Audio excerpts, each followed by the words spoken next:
I believe we're just waiting on MG to join us.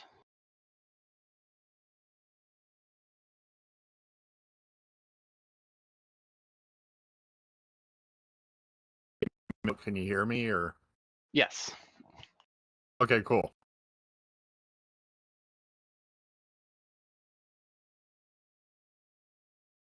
So I know MG is supposed to join us here. Yeah, he might take a minute. Yeah. He's a busy man as well. Yeah. Yep. So we got a pretty interesting day coming up here with this afternoon's FOMC date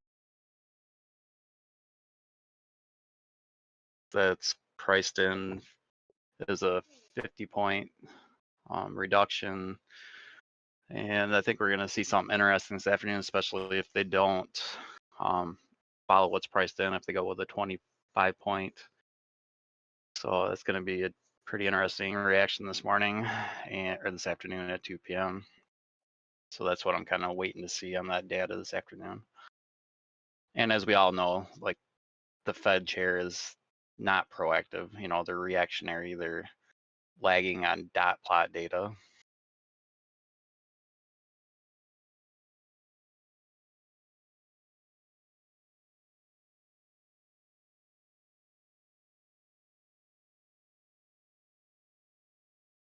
Yeah, they kind of try to play it safe.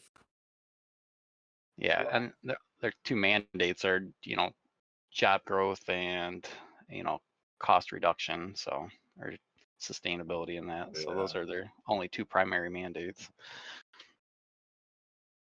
Good afternoon, gentlemen. So How's it far, going? Pal seems kind of okay. Good afternoon, MG. How y'all doing? Everyone's doing well? Oh yeah. Yep, the big day today. Yeah. It's going to be a lot of chop until then. So how would you guys like to proceed with regards to the discussion, the town hall? Well, I guess, do you want to kind of lead Russell on some of the stuff you've been working on? I know we had a lot of questions on Spread Monster and some of the new components that might be coming forward. Yeah, I can. I just written something about kind of how I came up with the idea of all this stuff, but I can Well, that'll work too. I go into there. Yeah, Yeah, could you I just I tell us might a go little bit? there because I just made some. Excuse me. No, I was just going to say that would be awesome to just hear a little bit about the origins of the fractals and how you just just without revealing kind of anything proprietary, just kind of what motivated you to develop such a system. Yeah, I can kind of talk to that. That's I prepared a few comments. They might be kind of boring, but yeah, I appreciate everybody coming today. You so what happened was I grew up in this farming family, and we were always doing futures. We were a market maker, so we would sell sugar and cotton, sugar beets, cotton, and grains. So as a kid, I was like exposed to just constantly trading, basically, because farming, if you can't trade and make money on your products, so we had a commercial farm. So we would make enough cotton for millions and millions of pairs of jeans and towels and shirts and all that stuff. So I'll just kind of read what I've written. Hopefully it's not too boring, but anyways, we'd sell the contracts. They were done through various commodity brokers. So they were on the Chicago Exchange. And then we had cotton, which was harvested. We'd deliver the product to the local gins, and then it was delinted, and then we'd bale it in 500-pound bales. On the exchange, if you trade futures, like I traded futures heavily, they're a lot of 500-pound bales. You're selling 50,000 pounds. And then that stuff was sent over to Asia, and they would send it into fabric for clothing and towels mostly. And the seed, the process for oil, and they would also do cattle feed. So back in the day, a lot of the oil and popcorn at the movie theaters, it had cottonseed oil. And then there's a thing when you make cotton called moat bells. That's what's in comforters and toys, stuffed animals and stuff. Moat bells is dryer lint, basically. So when they delint cotton, you produce moat bells. Very soft cotton. They take that, and also considered low grade, but they use it as stuff. And then jackets, and then the sugar we grew was sold through Mr. Spreckles and Chandler. He was a guy that went to San Diego and started this railroad. So he built part of this railroad going into San Diego, and it's worth over $1 billion now. But his family sold, I think, for $2 million or $3 million after he died. So they really kind of got screwed on that. But anyways, when we would do the sugar, it would be packaged in a 50-pound, 5-pound, and sugar packets. And then the grains sent over to Italy, even now, and they're turned into pasta. So it gets loaded on rail cars. So anyways, use brokers for that. And then, so I was exposed to all that stuff. You know, didn't really much pay attention to it at the time, but it's just constant. And then when I ended up being 12 years old, kind of on a fluke, I always liked electronics and stuff, and the idea of computers. I had magazines I'd subscribed to when I was 12. And I ended up, at our high school, we ended up having this teacher. He was an electrical engineer. So ended up working on the Motorola 6800 chipset, believe it or not, at 12. And I was working in assembler language. Had no idea what I was doing. That's what we're doing. And then we would build computers. So I built a CPM computer on the Zilog Z80 processor. And that thing was running at 1.77 megahertz. So it was super slow. And then I started programming Apple IIe, started programming IBM PCs. Then I started programming on mainframes. Started doing COBOL, C, just everything. And then at that point, so then at age 18, after I had about 6 years of just constant programming and stuff, I ended up opening an account at EF Hutton. And the trading at that time was all done in 8s.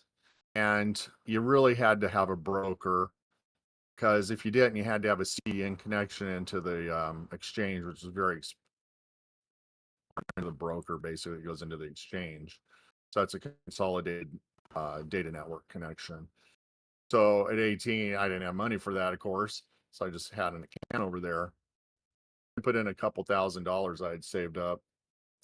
And then the quotes are always provided through the newspaper. So I'd grab them every day and then go through the newspaper, check in the few positions I had. And I had blue chip stocks because that's what they were recommending. I didn't know any better. So if, you know, some of you guys in high school and all this stuff, I mean, I was like fighting a tidal wave, you know, with information that I didn't know really what I was doing. So anyways, I'd wait for the paper to be delivered and I checked the positions. Well, when it was getting delivered, I would always notice there was a section for movers, 10%, 20%, 30%, 40%. And my stocks weren't moving. It felt like their eyes going down a little bit and not much up, you know, so that's kind of frustrating. So anyways, during those first 3 years, not much was going on. And then I was taking the advice of EF Hutton and the broker Elmer Nelson I had. And that's when I started trading options, because he was like, well, you're holding Alberto Culver, you know, they make like beauty products or personal products. He's like, oh, you could do covered calls. I had no idea. I was like, sounds great. He goes, you can make $100. I was like, fine. You know, this is probably 1985, 84. I was like, okay. So $100 is actually pretty good. So I did covered calls, making some money that way. And then, but it felt like I was just missing out on stuff because of the newspaper. I'd see all this other stuff. And I was like, I don't know how people figure this out, how things are going to move. 3 years into it, I hit Black Monday in 1987. The Dow plummets. The stocks I have, they're down like 40 or 50%. I'm like, wow, this is not fun. Kind of felt like giving up at that time. I was like, there is no way to figure this stuff out. And then in the media, it was doom and gloom. Like the stock market would never recover. And that was the end of the story. And good luck. So anyways, I went from that and I decided at that point, I'm like, wow, it's E.F. Hutton and my broker and all these guys out there, they don't even know what they're talking about, because if they did, why didn't they tell me to get out of the way of this and position some other way? So again, you know, I kept noticing all this time, even during that time, there were still a few stocks that were popping and doing well. And I'm like, how do they, you know, how do you figure that out? So I started doing a lot more research, and I subscribed to Stocks and Commodities Magazine. I found Value Line and Morningstar. It was Value Line I ended up subscribing to, and they had these folders, binders they would send through the mail, you know, and I would get I those, and I totally would go. remember Value Line. I remember Oh Value my Line. God, it was like a godsend. I couldn't Yeah. believe it. I was like, wow, there's all this information. They're drawing trend lines. They have some technical analysis. I just was blown away. I was like, I had no idea, right? Great product. So I got those binders, and then they would send, I believe they would send pages, kind of like deltas of changes, and Yep. you would Yep. replace whatever you had. Yeah. And then I found things called a blue book. And I was like, I don't even understand what this is. And they would talk about TED spread. And I was like, okay, this is kind of interesting. So they would have all these strategies in there and spread trading and stuff. So I subscribed to that, and I'd get these it's little blue books, you know, with how you do it, these strategies. So I was kind of dinking around with that. And at the same time, I finally got on CompuServe. They started having enough connections around so you could dial in with your modem and get on CompuServe. And because the internet wasn't really publicly available, and even when it was mostly like a university thing, a research thing. So, you know, and I'm over here trying to make money trading stocks. On CompuServe, and I start to find this whole universe of information on CompuServe. I don't even know who was providing this stock data. I think it might have been Knight at the time, but I'm not sure. I found out I could. So on CompuServe, it was all just command line driven. I would just use a command line, dial in. I would have a terminal. You would type, like, I think the um, exclamation point, just like on Discord, the way we do it, the fractal stuff. And then you would give a command. So you'd say, you know, pull down the stock data from this date to this date. And then Quick and Riley was on it. I could electronically trade. I didn't know at the time, but Quick and Riley, it wasn't electronically connected into their platform behind to the trading servers. There was a lady, Hazel, over at Quick and Riley, which we got to know each other really well, because what I started doing. She would, when I type in my orders, it would go into a queue over there and alert them, and then they would type it into their trading platform and do the trades. So, and the reason I started to know Hazel was because I started trading pretty heavily. She was missing trades, and she would call me and apologize. She'd be like, oh my God, I saw you send an order in 30 minutes ago. I missed it. It's lagging 30 minutes. You still want me to place it, stuff like that. So it was like this constant kind of calling back and forth. And so that started helping me out, because then I started transitioning away from this phone call that I had to the broker to place these orders and stuff. Then what really started helping me too was when I got on CompuServe, there was a thing called Vector 2000. This Vector 2000 system would try to model stocks, and it would say that the stock should go to this price at this point in time. I was blown away. I was like, how do they figure out a stock can go to X, Y, and Z over this period of time? and it would model it. And I started taking some trades off of it. And I was winning on some of the trades. I would have like a 20% upside. And because I was scanning for penny stocks, you know, a 10 or 20% move isn't too radical in them. The big break I got was I did a stock, Scorpion Technologies, and I put in 2,500 bucks. I bought 10,000 shares of it. And then in weeks, I ended up selling it for $25,000. And this is in 1988. I was like, oh my God, I just made, you know, $22,000 in some off this. Well, then I started believing that you could actually make money stock trading. Because at that period in time in 1988, the average salary was around $19,000.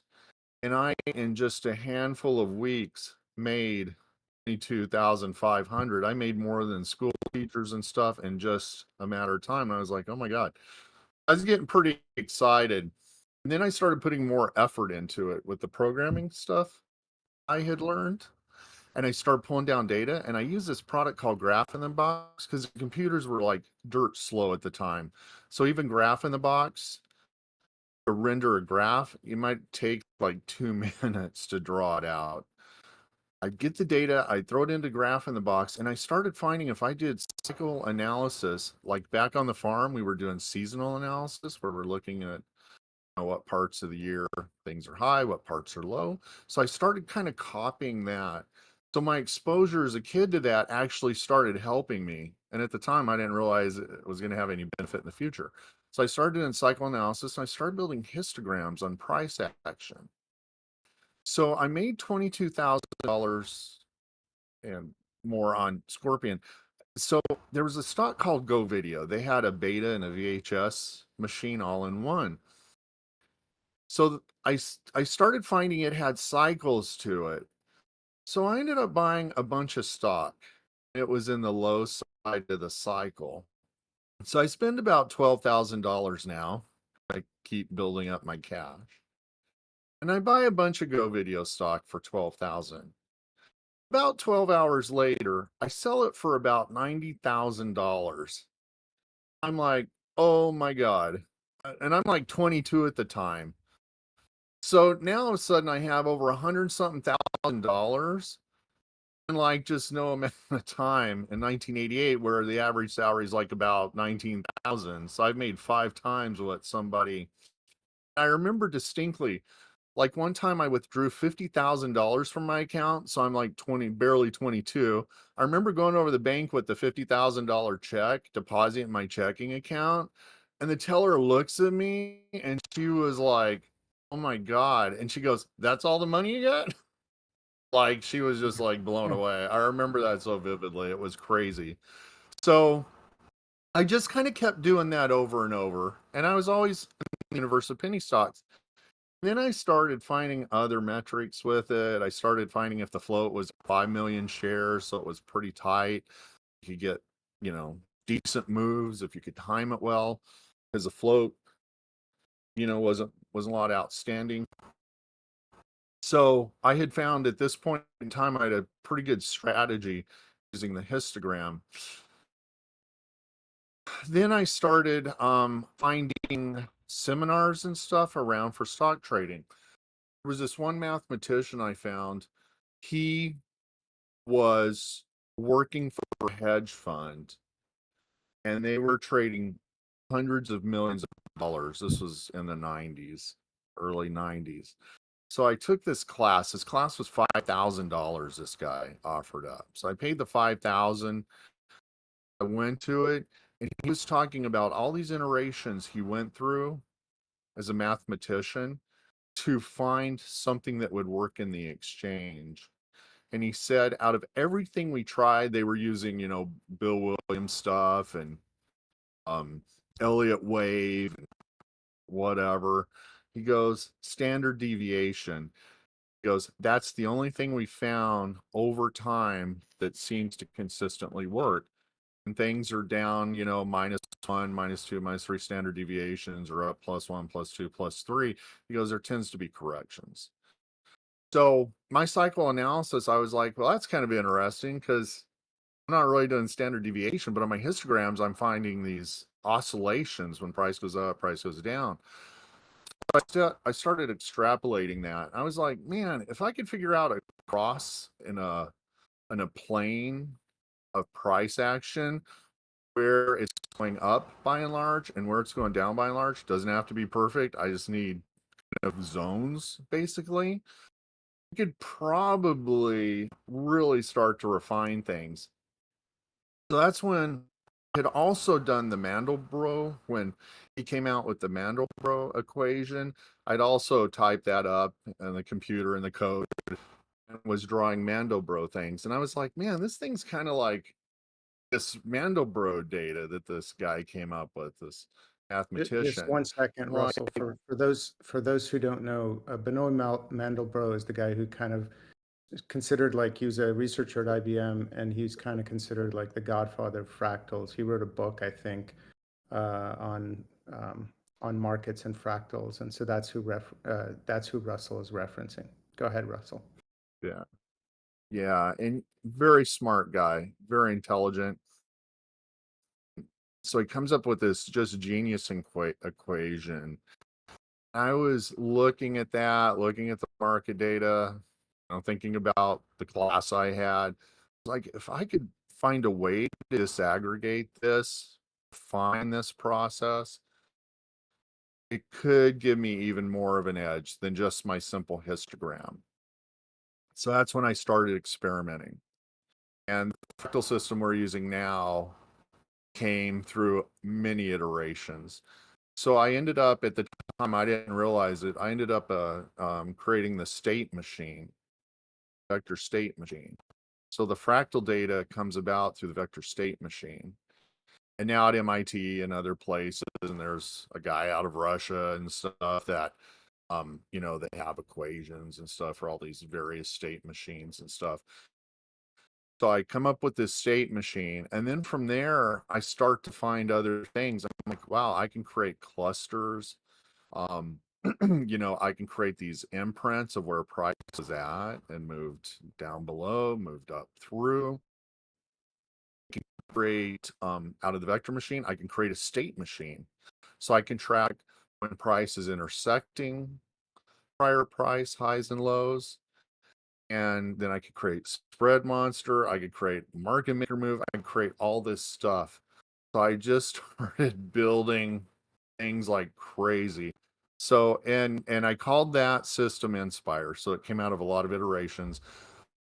I had the first version of that working probably in about 1999, roughly. Very different than what it looks today. But anyways, it allowed me to produce a lot of metrics that I could use to help trade. Just like today, I found out I could do splicing that way because I didn't need contiguous data. So I found out I could pair up Wednesdays or Fridays or events. I could pair up FOMC and stuff, which we'll do once we get the database populated with these events. And I could see the price action more clearly. But just like today, I spliced Wednesdays and I came up with the green line. So I was like, well, based on what's happened in the past, price kind of doesn't have to touch the green line, but it tends to gravitate towards it. It gives an idea of direction of movement.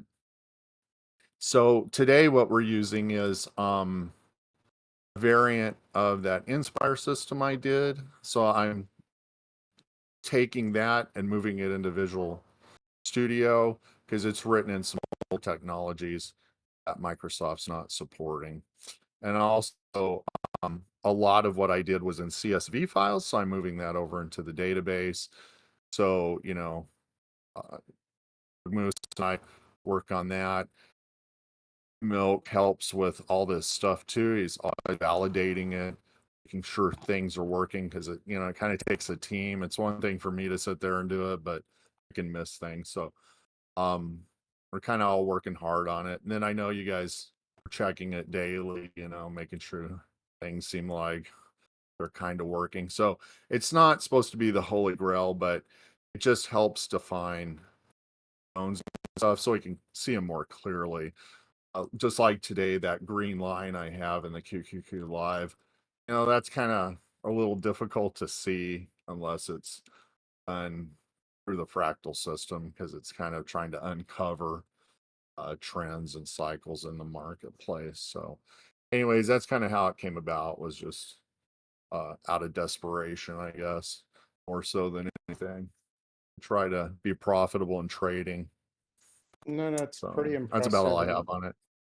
no, it's very impressive. And even, I've been here for about 2 years, and I've noticed that, like, like initially I was just kind of using just the basic fractal stuff, looking at different waves. And, I prefer like the longer daily horizons, the 20-day specifically, sometimes the 7-day, sometimes even the 50-day. But then you've added feature after feature after feature. So, there's Periscope, then there's sort of the spread monster. There's all these features that have just slowly been layered onto the system over time. And so do you want to talk about maybe some of the features over the last 6 months that you've added that you're excited about? Is that kind of where you wanted to go, Milk, with the discussion? A little bit, yeah, because there's so much, and I know there's a lot of questions. I know like some upcoming components we'll be building off in what Spread Monster is, what it actually was kind of designed for in a lot of components, like the name behind it, Spread Monster. There's a lot that we'll be able to do, like when we get the live data and the capacity on the server side to build out these spreads, kind of like what you see like AVP talk about, constantly, kind of doing vertical spreads, like when we can know the zones every day. If you're doing 0 DTEs, doing verticals, we already know like 90% of options expire worthless. Well, where does that money go?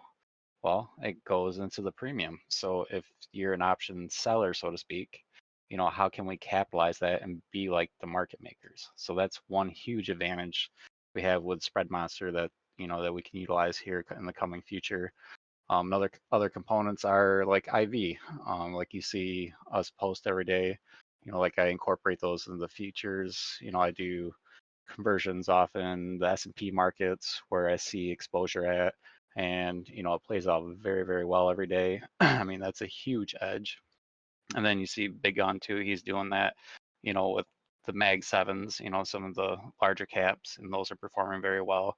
So there's just so many data components and models, and that's, stuff like I'm always trying to work on, go through a model and see how we can, you know, incorporate these into other components that can be, strong stuff that we can eventually do some automation on, with sort of doing, I don't like using alerts, but triggers. When we can define an action and it triggers, then we know we can take a certain action corresponding to that to try and leverage it. So there's some pretty cool stuff. It's just a ton of work. Like Russell's working night and day on everything.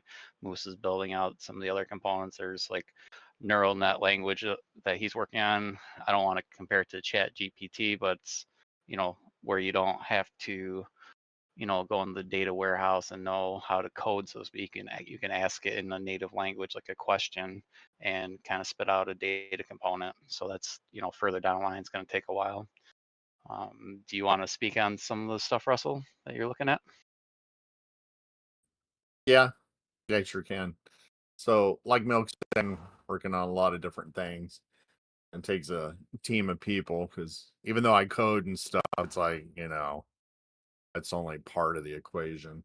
Without information that everybody's working on, the tutorials at Big Gun and ROG and Ikeo, and I'm even stuff to help with. I mean, the system would be near worthless without explaining what's being shown. But we have an update. We're looking at expanding the server farm, because everybody's worried about stability. It's like we're kind of piled on to, we have several servers, but for the Fractal front end, we're really running one. But by and large, everybody's piled on. The analysts have their own. So it creates a little bit of instability, because the system's kind of a resource hog. And on that update, so you've probably been seeing what everybody's been sending out. We've got now mean wave, can show the prior waves, because these stocks and futures and options and stuff, they all cycle. So we're trying to find the optimum time for entries, and we're trying to find which direction it's most likely to go.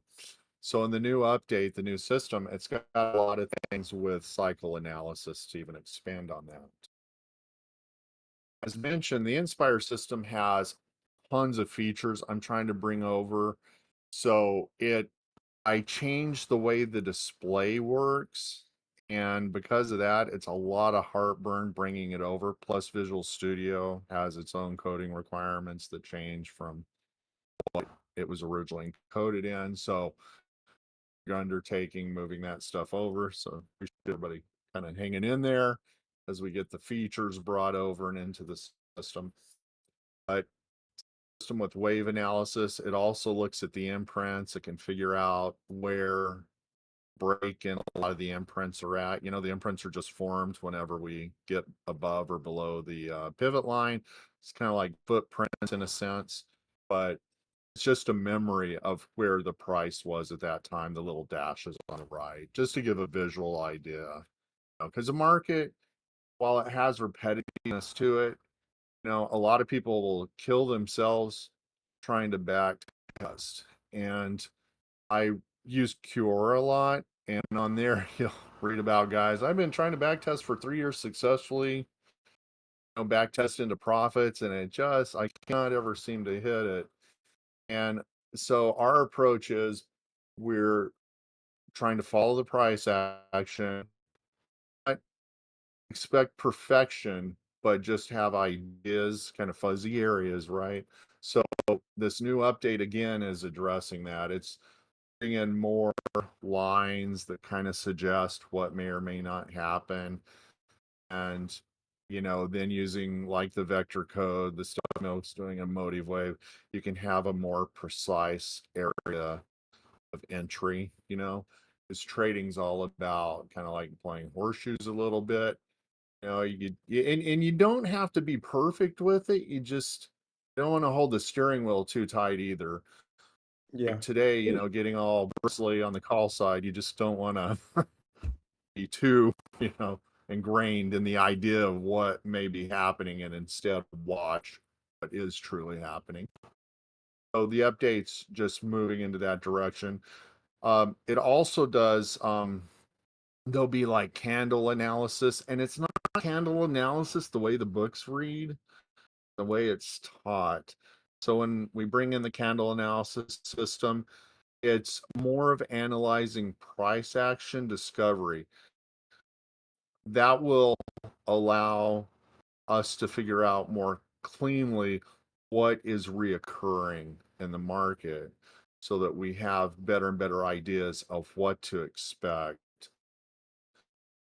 There's more information now that'll be shown above highs and lows where the H&L values are established.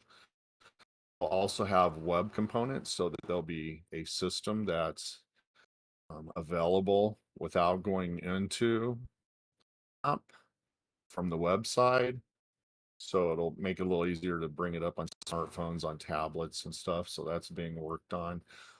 As Milk pointed out, a lot of the metrics coming from Spread Monster, those will be then stored in the database so that queries and stuff can be done.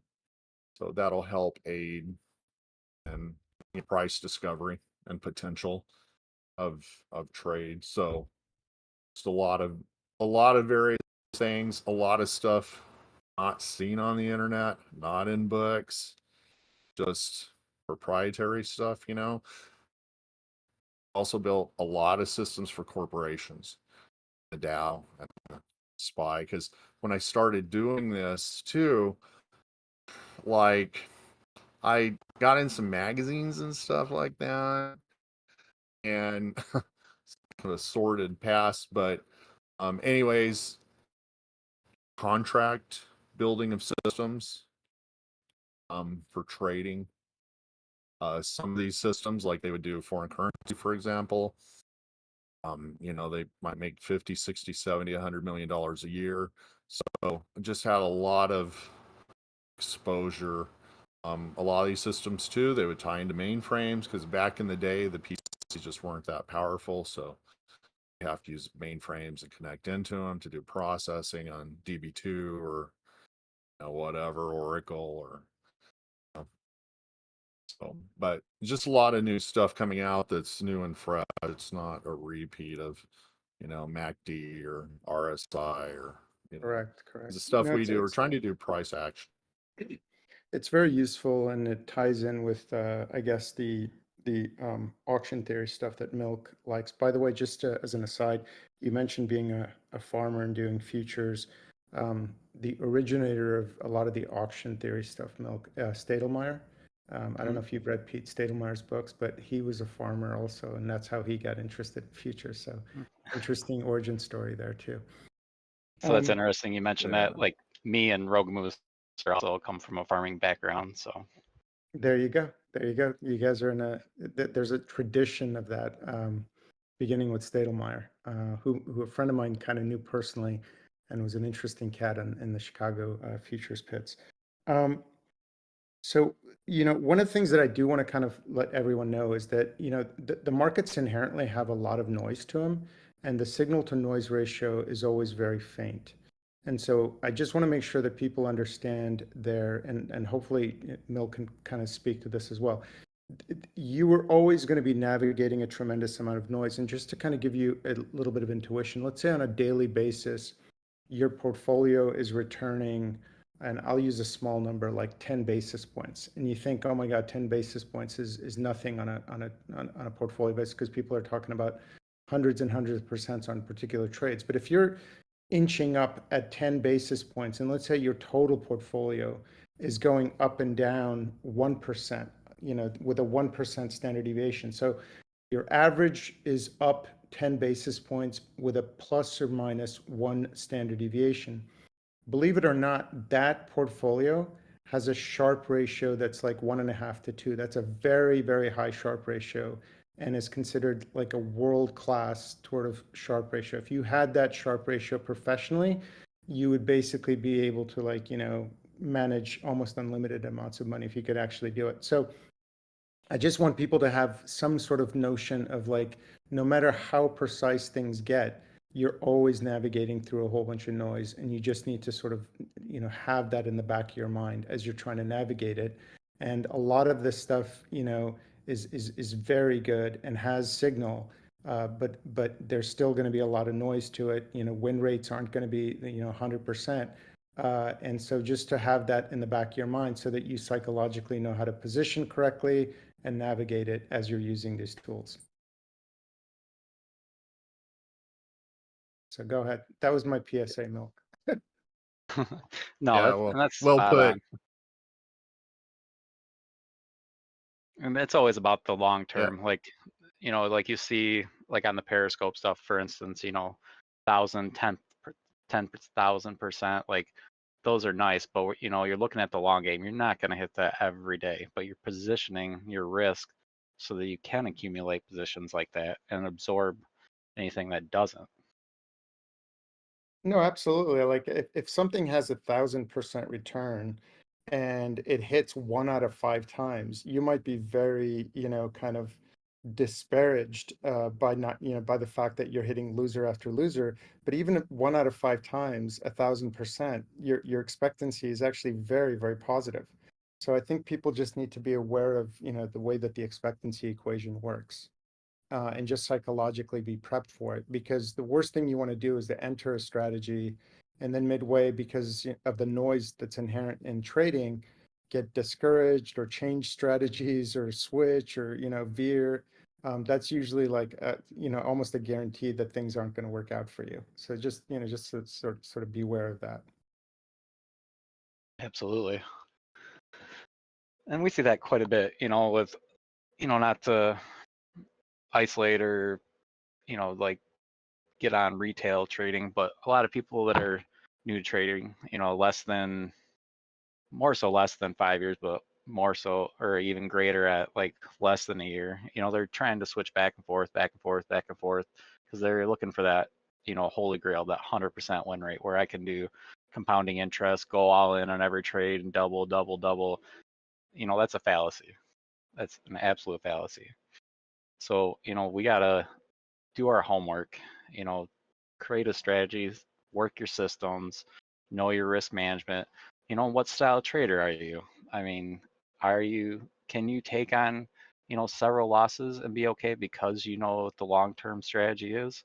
Or do you have to have like a higher probability, working like a 70 or 80% probability? It kind of depends on your ratio because I have friends that can have a win rate of 30% and they're still profitable, doing the risk to reward management. And then, I tend to be more on the 70, 80% side. So I know that's my style. So I can trade accordingly to that. So it's knowing your trading style according to your personality and your psychology. Absolutely, 100%. And having said that, like this stuff really does help sort of figure out, like, to me, uh, there's sort of fundamental signals that lead to sort of like a trend in one direction or another, and those do come by when there's like a regime shift. Like, for example, if you look at sort of um, in the last like 18 months, the shift in thinking about AI and AI related stocks, obviously led by NVIDIA, then you had AMD, SMCI, and then all of the ancillary sort of AI plays on top of that, whether it's Dell, whether it's BRT, everybody else who's kind of taking advantage, Microsoft, the beneficiaries. Those basically had a one-way sort of trade, for the last 18 months. But by and large, a lot of things for them, like, and I'm sure you've heard this, Milk, 70% of the time, the markets are essentially in sort of chop, right? And that's true almost at all time frames. And then, 20 to 30% of the time, you get sort of like very strong trends. And from what I can gather, a lot of folks here are really looking for like those trends and those breakouts. If you're going to be a long option player, that's really what you're trying to take advantage of for the most part. Or if you're even, trying to take advantage of levered futures, that's oftentimes what you're trying to look for. So I think that, finding a system that finds, think of it as like kind of like a spring, a coiled spring, like looking for pivot points where the spring is coiled really highly and basically it's looking to sort of come the other way. So you look at something like Biggin's like levels, when he's talking about the IV walls, when it hits that, obviously it can go through that IV wall and can kind of keep going. But the idea of, what differentiates, say, Russell's work from, say, your typical Elliott wave kind of, cycle guy is that he's done a lot of the back testing on the probabilities of, what's the likelihood of something, going through that, and what's the likelihood of something basically reverting back to some sort of pullback. And I think that that's helpful. I mean, obviously those aren't guarantees of anything, happening in the future. But if you look at like, 500 days or, 250 days or 1,000 days, whatever the appropriate reference frame is for your trade, and then you can see that, well, like, 70% of the time, or, whatever the percentage is, it's kind of reverted back. That makes for a good probability trade. And I think that that's what, that confidence, I think, is what the system's designed to sort of give people.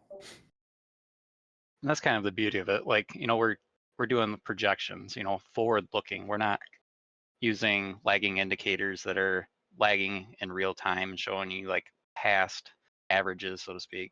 So that's kind of the beauty. Like when we're looking in our day counts, we have our cluster bands. So that speaks exactly what you're talking to. We know 10% of the time we tend to see a reaction here, a trigger point, or a rotation in a cycle.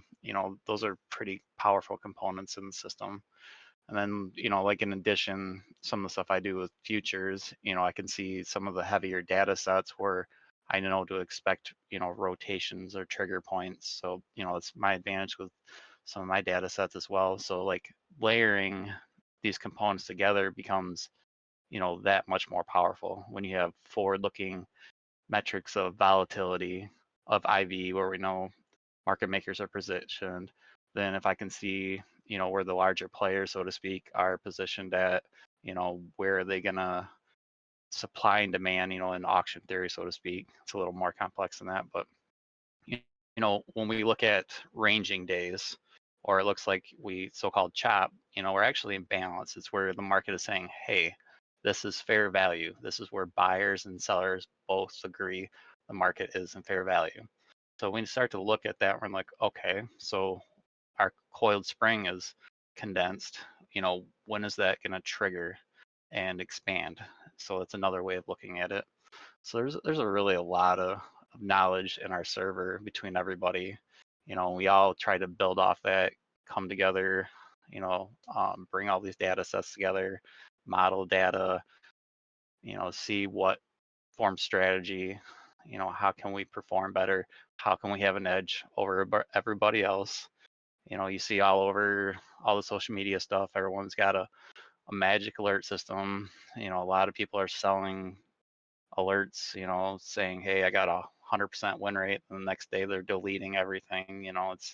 It's scammy. So we try to operate on pure data, operate in probabilities. What is acceptable risk? If it's a high probability, what does that mean? Is that a 90% probability? Well, we know to risk manage on that 10%. So, just thinking in those terms of probabilities instead of, winning, losing, right or wrong, if we can shift mindsets into probabilities, it really transforms your trading quite a bit. And that's what all professionals really do. They don't think right, wrong, win, lose, it's probability. Yeah, absolutely. This is a probability game, so hopefully the sooner you get used to kind of that thinking, the less I don't know, emotional you become about your trading performance, because no one can make 100% guarantees. So if you think about even like like Milk said, he's expecting win rates of like 60, 70, 80%. That means by definition that there's going to be 30% of the time where things don't go as you expect, and you can't let those times completely rattle you and get you off your game. Similarly, if you're winning and you have a 70% win rate kind of expectancy, and you have, I don't know, like 5 to 10 wins in a row, just remember that your expectancy is about 70%. So expect, if don't size up like crazy thinking that you've figured it out, because again, the law of averages does kick in. So that's the stuff that to be wary about. Absolutely. So should we talk, I mean, obviously there's going to be a lot of news coming out in about an hour or so. Do you guys, is there anything additional, Russell, that you want to talk about the system? Any sort of plans for, the Discord and or, the system? Any features that you want to add? Do you want to, talk about that now?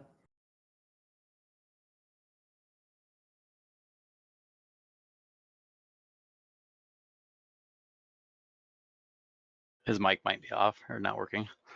I'm not sure. Yeah. Okay. So we'll wait on that. Milk, is there anything that you want to mention? I think we covered a fair amount. It's supposed to be, an hour-long town hall, but I think it would be really good to touch on some of the expectations of the current, macro look on, rates, what we're potentially looking at today. I know you do very well with that. Yeah, no, I'm, like it's interesting, like, I've been kind of speaking with Skim, some other people, like, that I've met through X, as well as just friends that I know regularly. Um, the expectation is obviously, some sort of like rate hike, whether it's 25 or 50, doesn't really matter. People have strong opinions about it. I don't think it really matters. I think they need to do something. Because obviously inflation's under control. There is some evidence of slowdown. There is some evidence of a restrictive sort of monetary policy. I think 25 to 50 bips isn't going to scare anyone. I personally, and I'm expecting 25 because I think that these guys are conservative. They want to really manage what's called the expectations channel of the Fed, which is that they want to kind of they want to manage people's expectations, because they know that expectations drives things like inflation, things like asset prices, and things like whether or not people give credit or don't credit. And so they're gingerly trying to manage that. And I think at 25 they've telegraphed that they want to do some sort of cut. I think if they go 50, there's a section of the market that might get a little freaked out about that because they might interpret that from an expectation channel perspective Hmm. as the Fed is worried about the data. They're seeing, a lot more economic duress or slowdown than, they were maybe previously indicating. And so that's why they went immediately 50 as opposed to 25. So I think that there's that element. In addition to that, I think that in relative to like other periods where you had 75 bips increases or maybe surprise cuts in the really distant past, I think right now, for the most part, a lot of this stuff is sort of like priced in. Um, and so positioning, I think, is going to trump everything for the most part. And Hmm. so the other major issue that I'm seeing, certainly in the next few weeks, is that September is the fiscal year end of a lot of like government, of our government, and a lot of the federal as well as the state government sort of situations. In addition to that, there's like a lot of taxes that are going to come due. That were due for individuals, but also going to come due for corporations. So there's just going to be a liquidity suck. And so as a result, if you do seasonality analysis on the equity markets, these next 2 weeks usually wind up being the worst 2 weeks. And that's actually uh, even more true in election years for what it's worth. So you are actually going into a seasonal headwind for the next 2 weeks until like you get to like the first, week of October or so. I'm kind of seeing that like I'm positioning on the market. So, we're doing roll right now with futures. You can look, straight at SPX even if you wanted to, but we have some fair value difference right now, pretty close to all-time highs. So like transitioning into these next couple of weeks, is fair market value really worth that much more? So I think we're going to see a lot of supply right up in here. Obviously, if the Fed does something crazy today, we can, go higher. But I think the expectation is a lot of it's priced in, and I think maybe a little higher than it should be.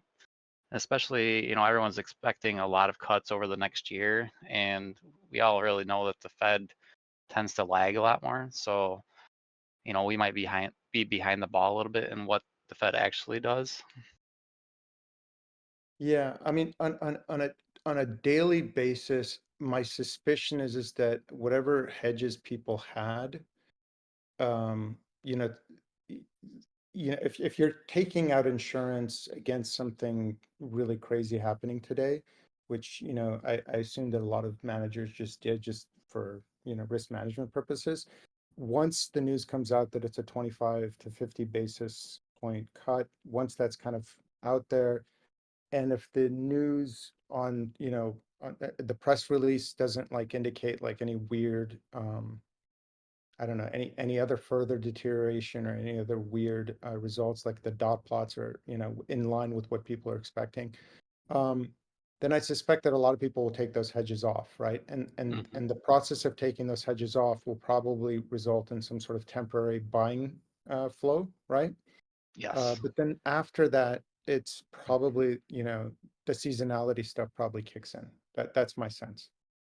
Yeah, and you'll kind of see that right after FOMC, just on, broad market terms. If you watch like the VIX, going into the event and right after the event, if you see kind of close out on that risk off stuff of usually what presents on VIX, sometimes these large events, you'll see that like VIX just drops. Well, what happens with that? That's kind of risk off, right?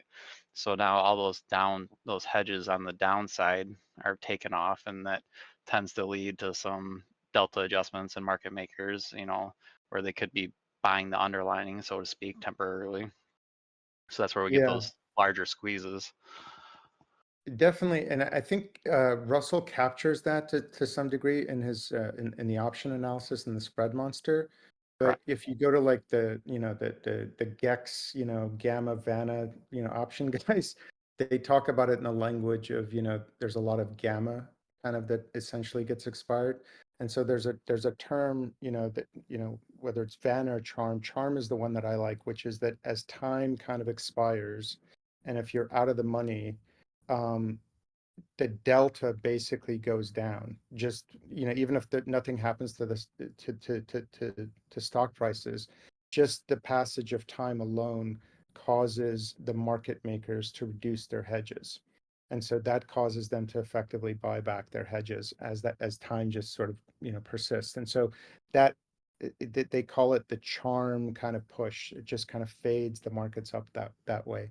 So you get that effect, but for the most part, um, after like this week, because of Quad X, I suspect that a lot of the huge hedges that are out there are gonna expire, and the liquidity sort of issues of the last 2 weeks of September kick in. So that's my expectation. But obviously, you could get some news that drives everything up.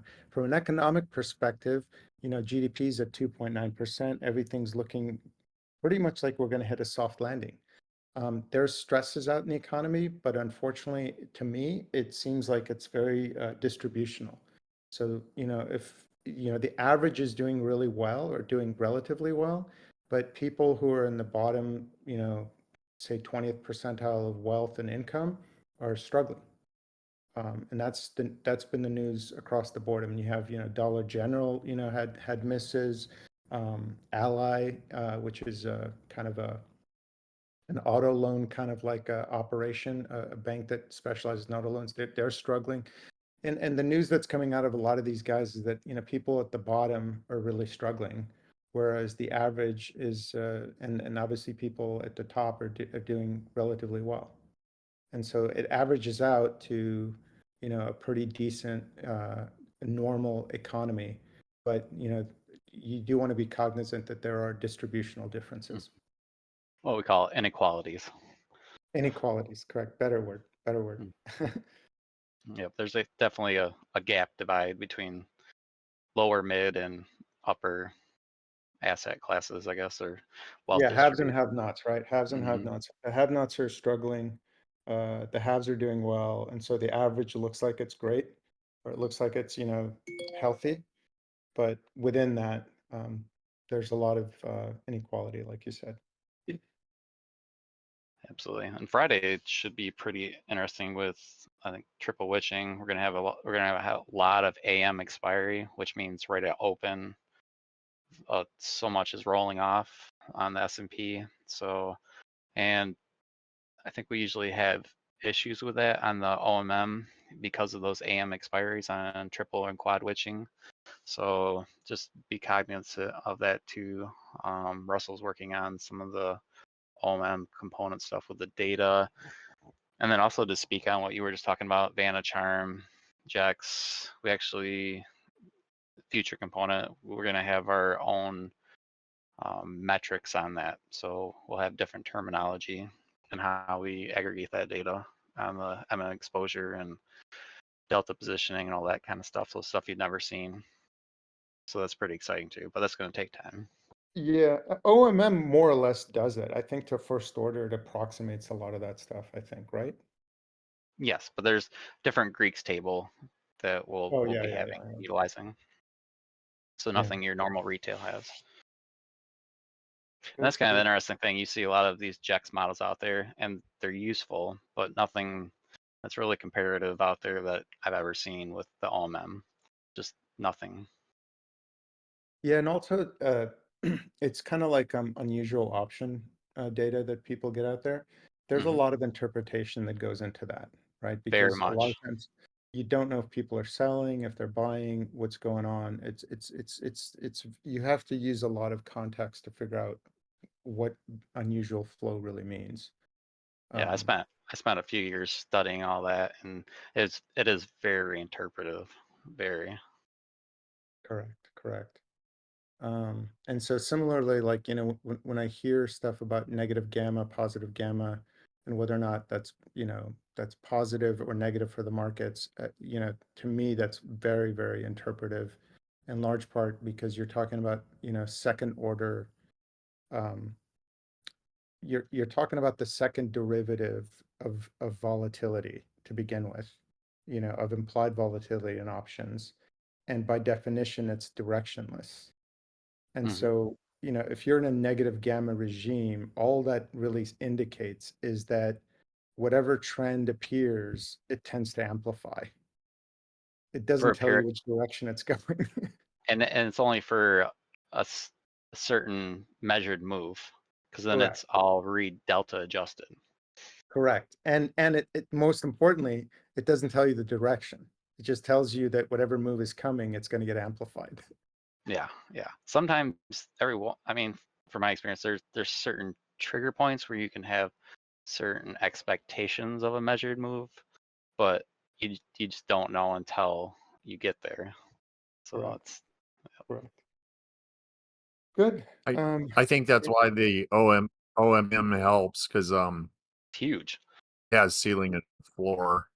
Whereas the Greeks, as you know, I'm not a super fan of Greeks, but the way we do, because we're doing synthetic trading in the background, and synthetic trading is a very vague thing, but you can see the effectiveness of it. Um, but it's very mathematically intensive to figure it out. So that's why it updates about every 3 minutes. It takes a computer like literally minutes to run all the equations to derive those values we come up with, yeah, So, definitely. but it helps. Anything helps. It's pretty Yeah, impressive. it's impressive, and I think that it captures what a lot of those the gamma VANA folks are trying to capture.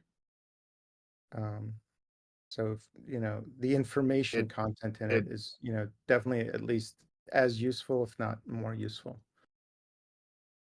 yeah, because it definitely defines that range. And our only issue is revisions. Because as the flow comes in, it's got to figure out, make a decision. Is the ceiling going to go up or are we going to stall out? So that's where I kind of have to be a little patient in there to see what we get. But by and large, it's very useful tool. Absolutely. Can I add something on the OMMs? Go for it. Oh, Feel free. I was going to raise my hand, but it got me to stage automatically. So you're special. OMMs are just absolutely, absolutely killer. But you got to understand the limitations right now, because we need to eventually ramp it up, right? Live data and then 3 points over. But if you just have a few rules with OMM, you could save yourself 80% of the headaches. Rule number one: if it breaks and you're green, get out if you're depending on OMMs, right? Because it happens, it gets overloaded and that'll get resolved over time. But what I love about the OMMs is it's giving you an indication of who you're betting against, right? When you take a debit position, you are playing against market makers. Well, you're playing poker, but now you get to cheat and look at what their hand is. That doesn't mean you're going to play your cards right, right? But it gives you the advantage if you could see what their hand looks like, right? So that's what I find fascinating about OMM. You kind of see, if you monitor throughout the day, what's happening to the floor and the ceiling. Are they sloping? Are they going flat? Are they going aggressive? Its comparison to the PML is super important, right? So what I've noticed is, and I try to do a live study, when the price, if the price doesn't get tangled up at PML but crosses over, what do you usually find, right? So once you got to really understand the OMMs very well, it's almost like kryptonite when you don't have it, because you rely on it so much. In fact, I can tie almost all my major losses to a breakdown of the OMM, and my fault because I didn't realize, right? So I'm thinking it's at one level, but it's at another level. And I tell you, it's so important if you're playing QQQs or if you're playing spies. A little tough with IWM because you're not getting as much updated values. But for example, on QQQ, if you see that the ceiling is gently sloping up, it's basically a sucker's bet, right? They're slowly pulling you in that direction and trapping you. And I've seen this slight slope up, but you don't want to give up on your position when you see that versus a hard line, or even worse, a slope down if you're talking about ceiling. So I absolutely love the OMMs. Just keep in mind that it's 18 minutes delay. So what I tend to do is I'll mark the mentally on my chart whatever the levels are, and if you pass it, if you understand the dig levels, each one has a different dig levels. For SPX, it's anywhere from $5, then $11, then $16, right? If you know what the dig level is, you absolutely know what the minimum new value is going to be at any given time until OMEMs can catch up. But I absolutely love the OMEMs. When they work, holy cow. They'll tell you when you don't need to do business because it's just way off selling spreads wise, or when you need to do business because you're at the right place at the right time and you have confluence. So that's my 2 cents on the OMM. I tend to love them. Oh yeah, thank you, AVP. Without a doubt, I just want to kind of brief, like last, I think it was Wednesday, the 11th. If you look at what happened, AVP on OMMs, like we literally hit the floor. So it triggered that. Then I have my own proprietary stuff that I look at, like my own, kind of pivot points and whatever. And it triggered, there was a confluence there, triggered that for me. So I, put in an SPX trade. I mean, it was, a very large trade for me, but like, it wound up being a six-figure kind of trade for me. And, at any point I was, I was kind of lucky in the sense that like normally, because I don't day trade that much, I'm much more of a longer term investor / swing investor. But, in that particular case, I literally just like walked away. And, every once in a while, I was just kind of like, every half an hour, I had my phone as I was outside, just kind of checking in on where things were. But luckily, I didn't do anything until I came back toward the end of the day, and it was like, like a almost like a close to like a 10, 12x type of investment for me. So it was fantastic. But it was literally it just rode up the OMMs the whole day that day. So it's really spectacular when we get those setups off the floors and ceilings like that, especially when we Yeah. know Yeah. the reversion points and stuff. It's Yeah, I mean, it phenomenal. literally, it just hit, the price hit the floor. And I was like, that's a pretty good trade. You put a levered position on it. And the way I do options most of the time is they're levered to begin with. So I'm just like, whatever I lose, it's the premium anyway. I don't really like to use stops on options. So it worked out really well. That's beautiful. That's kind of the nice thing with some of those positions, especially like, Russell teaches, if you're walking into these setups on the OMM, on the floor and ceiling, if you're leveraging say a 20-cent contract, looking for a multiple, that risk value for is nothing. You're pretty much writing it off. Like I'm not putting a stop on 20 cents. I've already written it up because I know this setup plays out enough times that it covers all my risks that I normally would put on. So, it's really nice seeing these when they do work out. Yeah, my typical view on that is if you're buying OTM stuff with a very short fuse, theta is probably going to get you. And so, and also the market makers are going to be hunting stops all day. So, the fact that you're buying an option, you've automatically capped your downside in a way. You can't lose more than the option value, unlike a future. So, just let it do its job and just, it's hard to watch. If you're watching it the whole way and it's up 3x, 4x, it's going to be hard because you're going to be tempted to take profits. And, maybe some of that is okay, but, letting it ride oftentimes, or letting your winners run, as mentoring so many people is really, really hard to do. Yeah. And, for some people too, like one of my styles is, when you're in a good position, and you've validated it, adding to a so-called winning position has, you know, compounded a lot of my best days quite a bit, where if I don't have a great day, it really doesn't matter. You know, that 10%, 20%, 30%, it does not matter, because those days where I can really add and leverage into, you know, a correct read on the market, you know, it's super nice. Yeah, yeah. I can do that over a longer term horizon. I've yet to do Mhm. that on a like a daily or weekly kind of situation. Yeah, So it's a little bit different that's with something futures. for me to work on. Yeah, Yeah. it's a practice. Anything else, guys? I think we got less than an hour until we see the data release, and then what, about an hour and 20 minutes until Powell comes on. So it's gonna be a pretty interesting afternoon. I was looking at IV last night through Spread Monster. I mean, they were, doing what they do anyways, you know, hedging, you know, over 100 points out. And then this morning, this afternoon, you know, a so-called IV crush. So I think we're going to see some rolling off of positions, you know, after the data releases.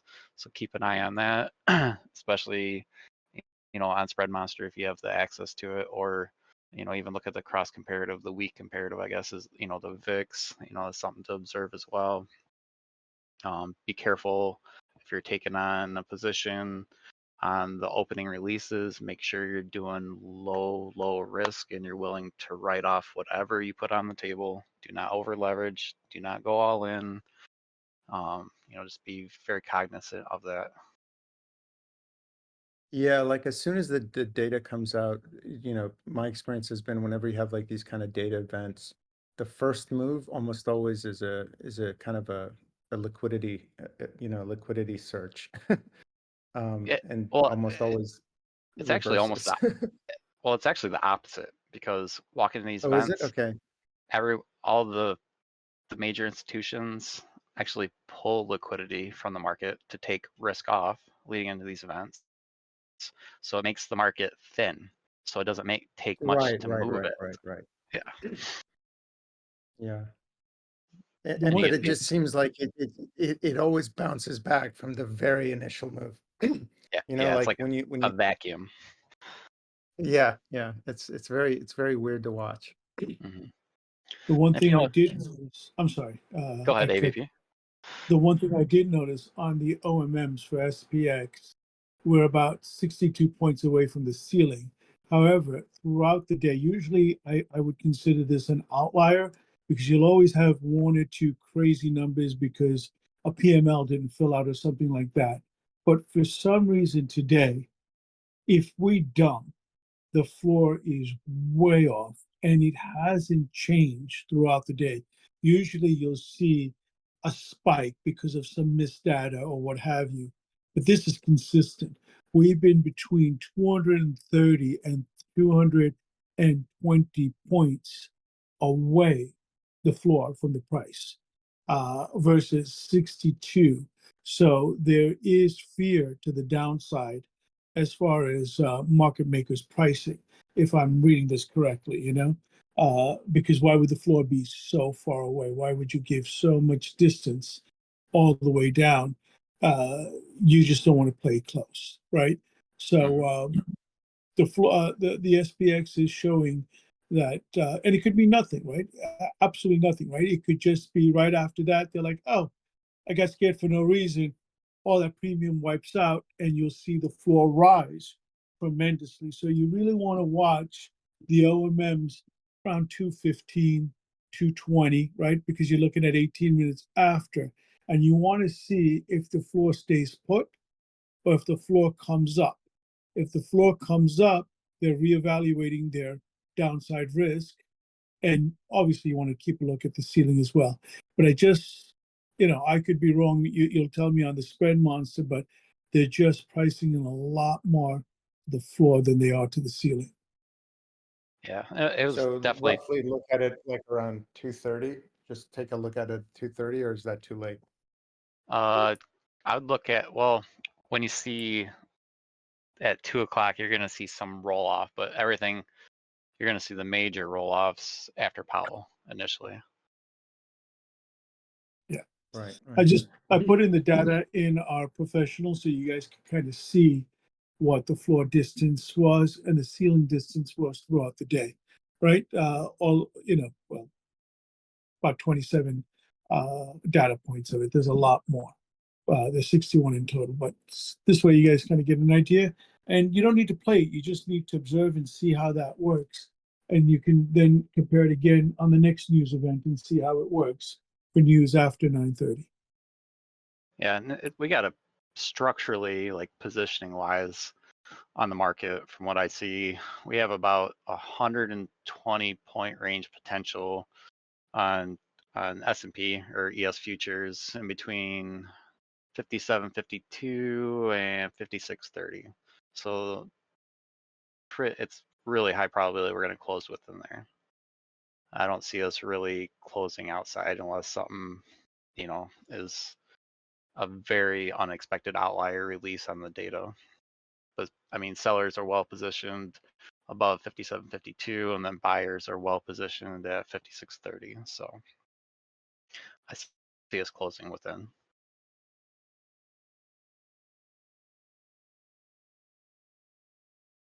Yeah, the one other thing that I would add is that there's also some weird distributional stuff going inside them underneath the surface, where there seems to be an attempt at sector rotation into industrials and financials and energy away from, say, consumer discretionary and tech. Yeah, we've been seeing that a lot over the last month or so on financials, fintech. And industrials, yeah. Industrials have done really well. And value, kind of like the kind of the more traditional value names have gone up. I'm assuming that if people have been monitoring Periscope and not looking at kind of the tech names on Periscope, but some of the more traditional companies, there's probably been a lot of opportunity. I'm sure IKEO usually keeps up on that very well. He does pretty good on distributing risk and taking on, like several positions on that. So he's, Yeah. I'm gonna say, one of our leading on Periscope. Interesting. So yeah, monitor any posts from him. Yeah. All right. So anything else? I Any think questions? everything's. I don't know if anybody has any specific questions.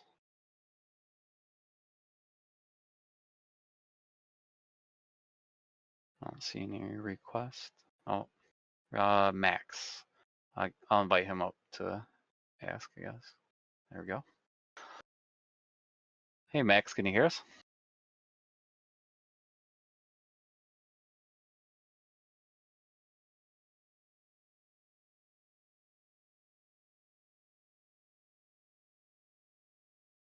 I think his mic is on mute, or he might have requested earlier to speak and forgot. I can hear Max. Milk, can you hear Max? I can't. I see his mic. Okay, hold on one second. There we go. Okay, now I can hear you.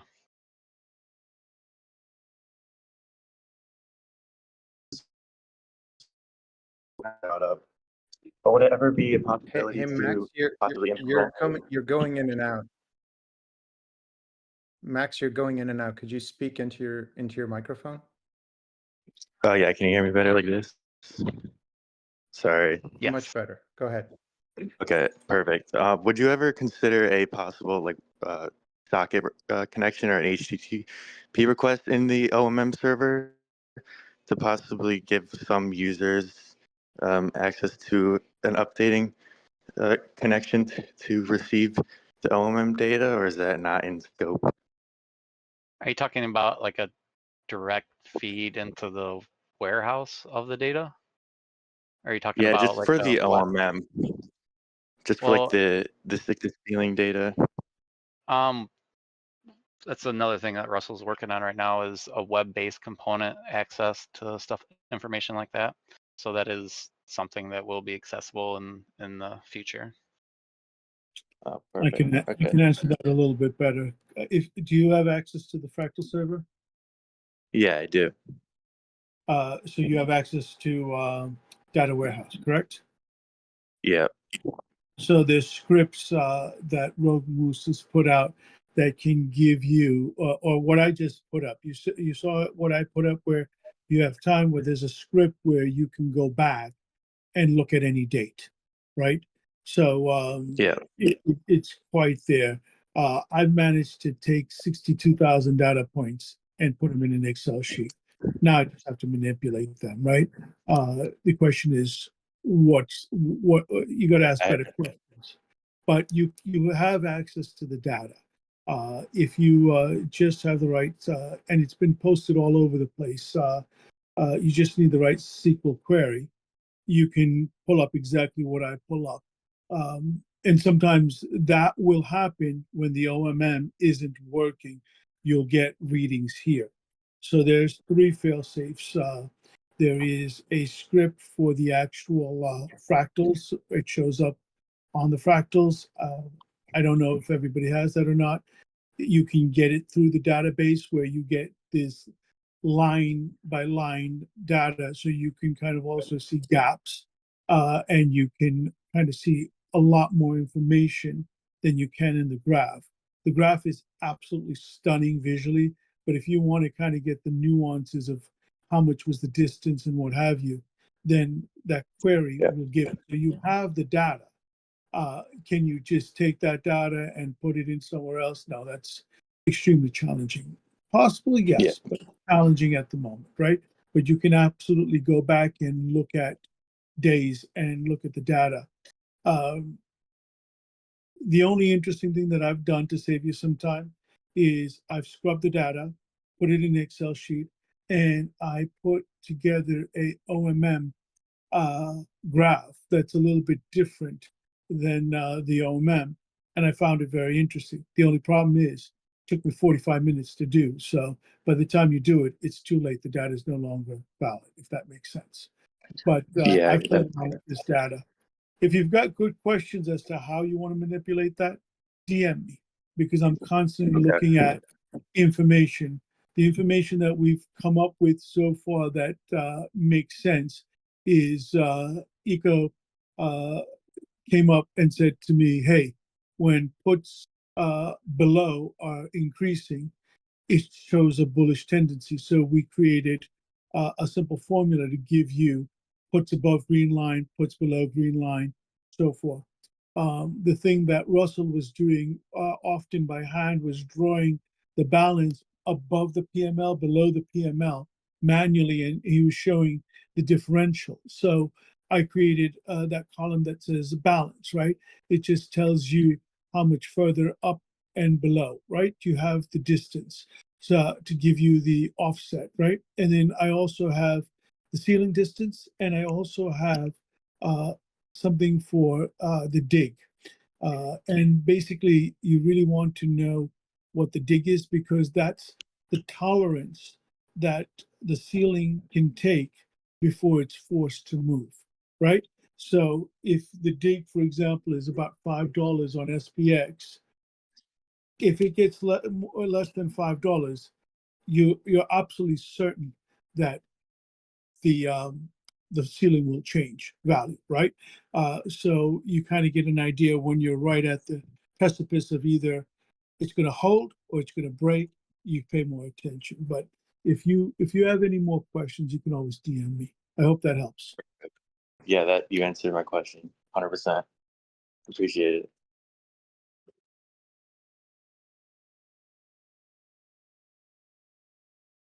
All right, it looks like we don't have any more questions or requests to speak.